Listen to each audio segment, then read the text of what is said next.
CBS News political director Fin Gómez is in Washington with more. Fin, so what does it mean for President Biden to have support from people like Presidents Obama and Clinton, and what are their specific roles in this campaign?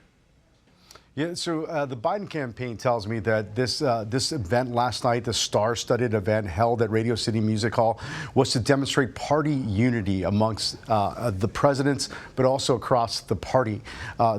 Each respective president represents a different part of the Democratic Party, and also it's sort of a throwback, a connection, to the legacy of the popular Obama administration among Democratic donors and Democratic supporters. And just a reminder, though, also, Elaine, you know, $26 million is a staggering amount. It's a historic amount that we have not seen before.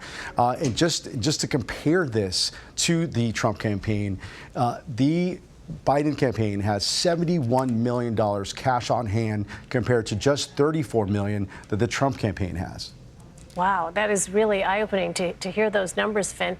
So, you know, it's interesting. This was yet another event for President Biden that was interrupted multiple times by pro-Palestinian demonstrators. Fin, how is that movement impacting the president's campaign? It's a little early to say, Elaine.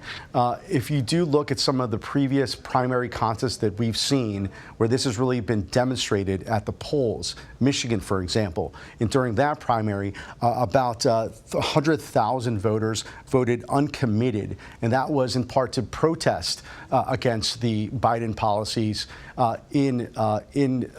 in Gaza or surrounding the Israeli-Gaza conflict. However, speaking to a Democratic ally of the president, they tell me that they gave me a reminder that 300,000 voters also voted for Nikki Haley in that same contest, which they believe it shows that even though there's somewhat of a schism there among Democratic voters, that it's not as big, they say, as the one in the Republican column.